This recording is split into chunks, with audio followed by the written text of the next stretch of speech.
Hi guys, welcome back to Nyx Reads. Thank you so much for watching.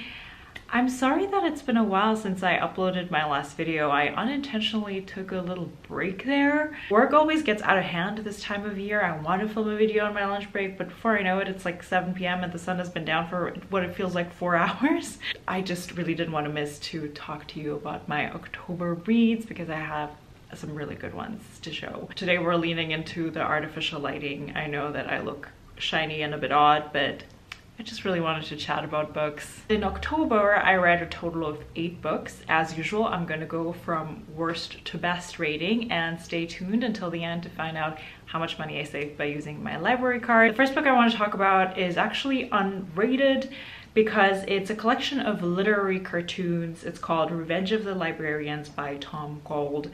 It is the title that caught my eye when I was browsing through my library, so I just checked it out. It's a nice coffee table book, and I'm mentioning it because I think this would make a great holiday gift for either a very avid reader or, is even better actually, somebody who writes themselves, so somebody who is an aspiring or already an author.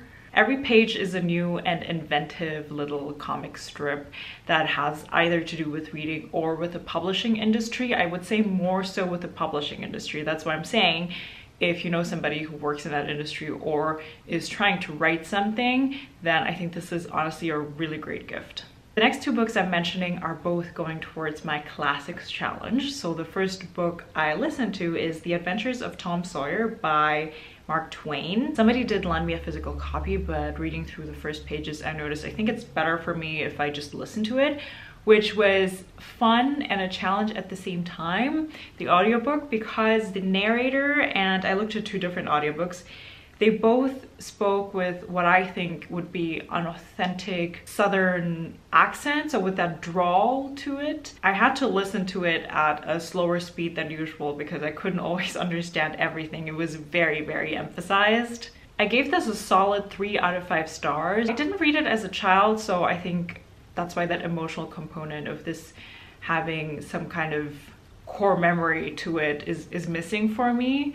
But it's nice. I'm glad I listened to it. It's basically a bunch of tales full of Tom's mischiefs and his adventures. And the part that I found the funniest is whenever he was thinking, oh, am I even going to be missed if I disappear or if I died? Like very dramatic childhood thought. It really reminded me of the show The Little Rascals. I don't know if you guys remember that. I think it's worth a read, especially because it has such a huge cultural significance, but is it gonna go down in my all-time favorites? Not really. The other classic I read is also a children's story, and I as well gave it 3 out of 5 stars. It's The Little Ghost by Otfried Preussler. I personally read it in the German original. I have similar feelings about this book, as in I never read this as a child, or I've never been read the story as a child, so I don't really have a nostalgic feeling for this story. I know a lot of people have. I think I enjoyed this a bit more than Tom Sawyer. This is for a younger audience, I would say, so the stories are even quirkier and very easy to understand. The messages are very clear. As the title suggests, the story is about a little ghost who lives and sleeps in a chest. Something changes, and the ghost that awakens at night suddenly starts to wake up during the day, and that has consequences. This was super cute, and also like Tom Sawyer, because this is pretty old, obviously, it's not as sensitive as maybe children's books are these days, so obviously take it with a grain of salt. If you're reading this to a child, you have some explaining to do in terms of what words and what kind of metaphors are being used. But very glad that I finally read this children's classic. I just realized that I made a mistake here. I actually had 1 book that I gave less than 3 stars to, so I should have mentioned it before the 2 children's books. Very unfortunately, coming in at 2.5 out of 5 stars, which is a pretty low rating for me. I rarely give this rating, I'd say, is A Haunting on the Hill by Elizabeth Hand. And if you've been watching my videos, you know that this was a very much anticipated read for me this year, so I'm a little sad. This is the first time that the estate of Shirley Jackson, who wrote The Haunting of Hill House, the horror classic, that they allowed an author to revisit this world. This time we have a theater troupe coming to stay at Hill House. So Holly is a struggling playwright. She comes to Hill House with her girlfriend slash singer, I'm forgetting her name, something with an N, Nisa, and together with a few other future cast members, they come to Hill House to workshop a new musical. That's pretty much a setup. They go to Hill House, weird stuff starts to happen. You even have the townies that basically are saying, big warning, don't do it, and they persist and still stay at Hill House. I will say that I am very glad that I reread The Haunting of Hill House before starting this book, because there was a lot of... Did you hear that? It's storming outside and it sounds like something just fell from the building and shattered into 1,000 pieces. Very fitting for that to happen while I'm talking about a haunted house. Anyways, I was saying that I'm glad that I reread Hill House because the author did a great job in inserting little details here and there that fans of the original would have recognized. The setup is definitely more modern. It takes place in a post-pandemic world. There's diversity and inclusion in the cast, which is great, and people have very much modern problems. The haunting elements themselves, so whatever was happening with the house, what the house was doing to these people, those elements I liked. I think they were well done. I think they were creepy, but I just couldn't get into the story. For some reason, the post-pandemic setting really took me out of it. And it's not that I dislike reading books that happen in the real world, because for example, I read The Word by Louise Eldridge, and that happened during the pandemic, and I loved that book. But in Haunting on the Hill, I found it quite distracting. And the characters were all very, very eccentric, which yes, you can expect that from a troupe of performers, but at the same time, none of them had redeeming qualities, because I don't need to love or like any characters to root for them. Sometimes I find it very fun to hate characters, but these ones I was just so disinterested in. I didn't dislike them, I didn't like them either. I couldn't care less about what was happening to them. So thank you, NetGalley, for providing me an arc, but I couldn't give this a glowing review, unfortunately. Okay, clearly I haven't organized my notes properly, because I have another 2.5 stars that I should have mentioned in the beginning. It's Agatha Christie's Halloween Party. So I really wanted to read this before watching the movie Haunting in Venice. I mean, the movie is kind of an entirely different story from the book, but I didn't mind because it was so enjoyable, whereas this, not so much. I mean, 2.5 stars for an Agatha Christie. I think this is the lowest rating I gave to an Agatha Christie so far. She still remains one of my favorite authors, don't get me wrong. I'll keep reading all of her books. This felt so out of row. It didn't feel like a Poirot story at all. The premise is pretty gruesome because it is about a child at a party, at a Halloween party, mentions to everybody or brags to everybody that she's witnessed a murder.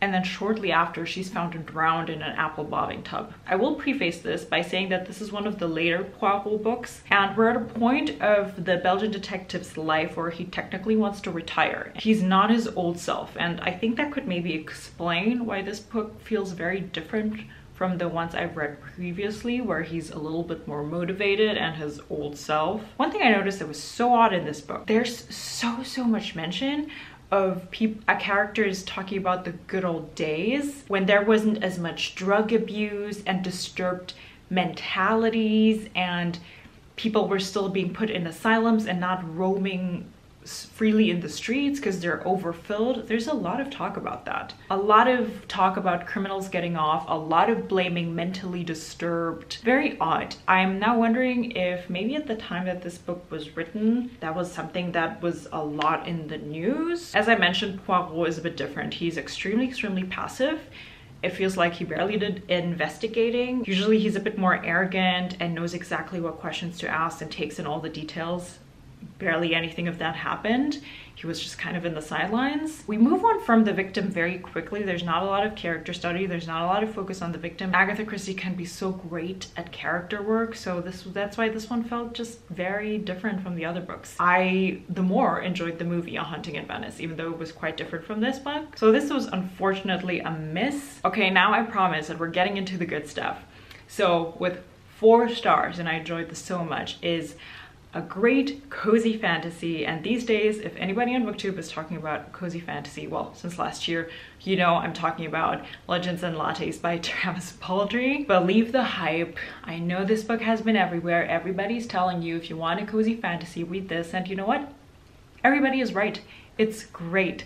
I will warn you though, whenever you pick this book up, you're gonna have a huge craving for a hot latte and a warm sticky cinnamon roll every single time. This will make you feel fuzzy and warm from the inside.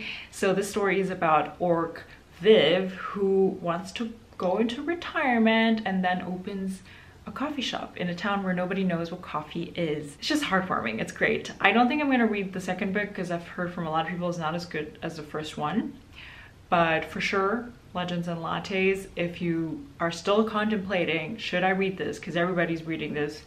Yes, you should, especially during the holiday season. Next up, coming out on the 21st of October, I listened to The Inheritance by Nora Roberts. I got it as an ARC from NetGalley, and this is the first book in the Lost Brides trilogy. This was my very first Nora Roberts. I didn't know what to expect. I mean, she is kind of like a John Grisham. I think it feels like she publishes something like 3 books a year. I mean, that woman seems to be a machine and very successful. This is one of the books that are under her paranorma, so paranormal category, because there's some paranormal elements in here. But I genuinely didn't know in what kind of direction this is gonna go. I went into it, I'd say, with a pretty open mind. During the first chapters, I wanted to DNF this book so bad. I was ready to just let it go super fast.